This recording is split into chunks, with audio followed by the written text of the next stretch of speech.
Assalamualaikum warahmatullahi wabarakatuh. Selamat datang di video ini. Tidak cukupnya. Jadi saya akan menjelaskan tentang marketing targeting.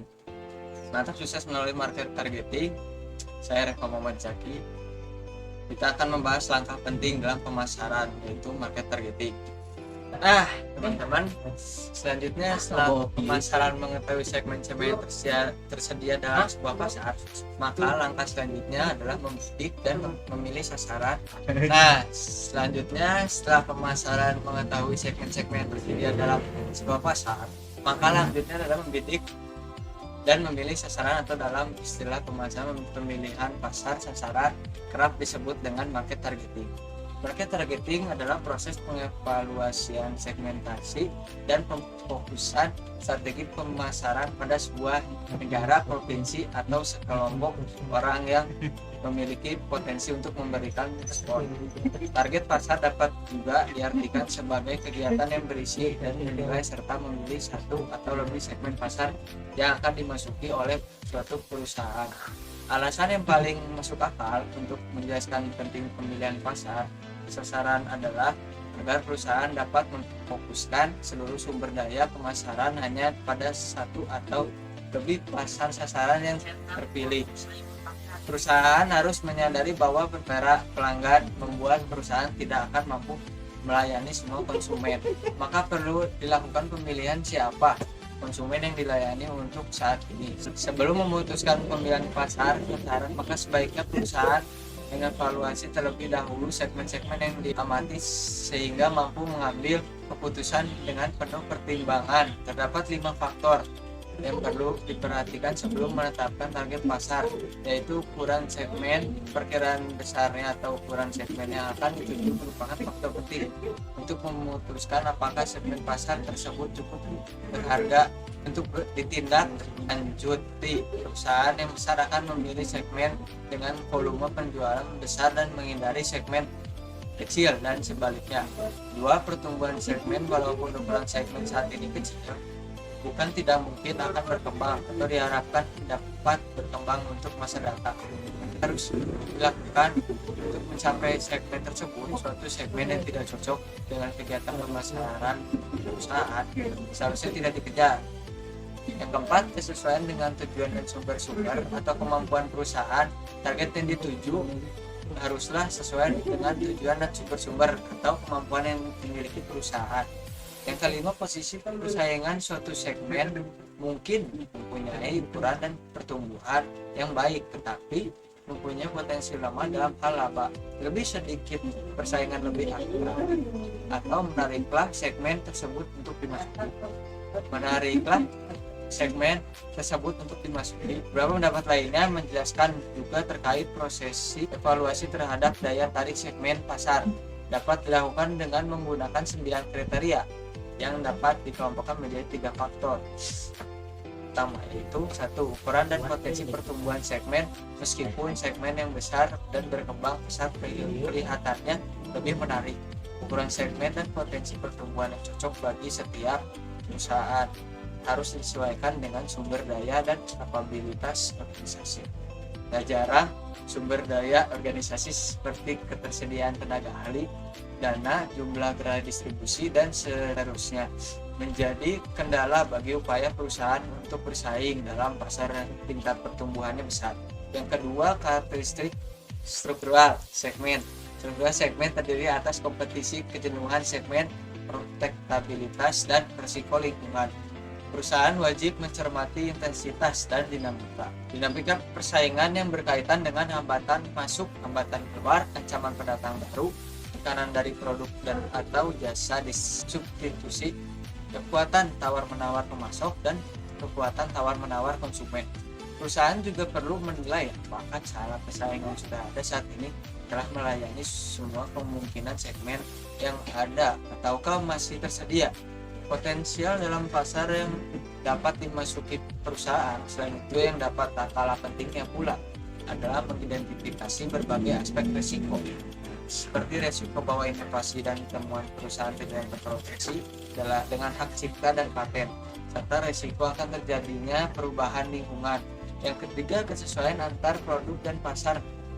Terdapat 3 pertanyaan kunci yang perlu dijawab. Apakah melayani segmen tersebut dapat disesuaikan dengan kekuatan perusahaan dan mitra yang diharapkan?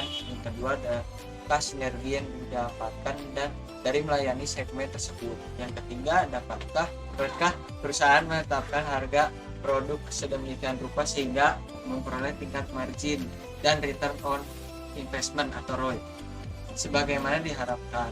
Sejumlah perusahaan bisa memasuki segmen yang menjanjikan ROI yang besar, namun tidak terlalu cocok dengan kapabilitas saat ini. Setelah melakukan evaluasi dan penilaian atas masing-masing segmen yang telah teridentifikasi, maka langkah selanjutnya adalah pemilihan segmen pasar.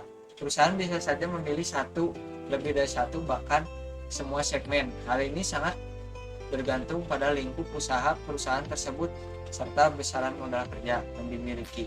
Bagi perusahaan dengan sumber daya yang terbatas, sangat disarankan untuk memilih satu saja serta fokus dalam segmen tersebut.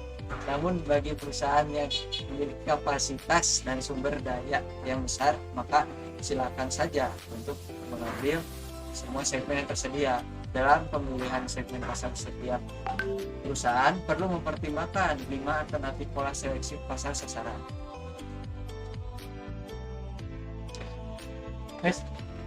Closing. Ya, sekian, terima kasih. Semoga bermanfaat video kali ini. Jangan lupa subrek ya. Ya. Jadi setelah pemasar memahami segmen-segmen yang ada dalam suatu pasar, langkah selanjutnya adalah memilih sasaran atau market targeting. Apa sih itu market targeting? Ya, market targeting adalah proses pemfokusan strategi pemasaran pada sekelompok orang atau wilayah tertentu yang memiliki potensi besar untuk memberikan respon terhadap produk atau layanan yang ditawarkan. Alasan yang sangat masuk akal untuk menjelaskan pentingnya pemilihan pasar sasaran adalah agar perusahaan dapat memfokuskan sumber daya pemasaran pada pasar yang memiliki nilai dan potensi besar. Mengingat variasi perlu mengevaluasi segmen-segmen yang telah diamati. Ada 5 faktor kunci yang perlu diperhatikan sebelum menetap target pasar. Yang pertama, ukuran segmen. Seberapa besar segmen yang akan dituju? Perusahaan perlu memilih segmen dengan volume penjualan yang signifikan. Yang kedua, pertumbuhan segmen. Meskipun ukuran segmen saat ini kecil, jika memiliki potensi pertumbuhan di masa mendatang, itu bisa menjadi pasar yang menarik. Yang ketiga, biaya yang harus dikeluarkan untuk mencapai segmen tersebut dan tidak segmen yang tidak cocok dan kegiatan pemasaran perusahaan. Yang keempat, kesesuaian dengan tujuan dan kemampuan perusahaan. Target pasar harus sesuai dengan visi dan kemampuan yang dimiliki perusahaan. Dan yang kelima, posisi persaingan segmen dengan sedikit persaingan lebih menarik untuk dimasuki. Beberapa pendapat lain menyarankan menggunakan 9 kriteria dalam proses evaluasi terhadap daya tarik segmen pasar.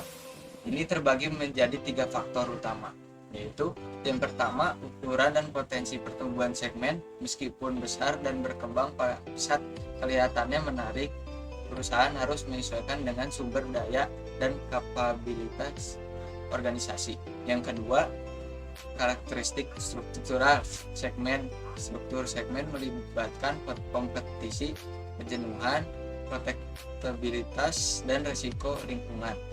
Dan yang ketiga, kesesuaian antara produk dan pasar. Apakah perusahaan dapat mengatasi biaya memasuki segmen tersebut dan mencapai tingkat ROI atau ROI yang diharapkan.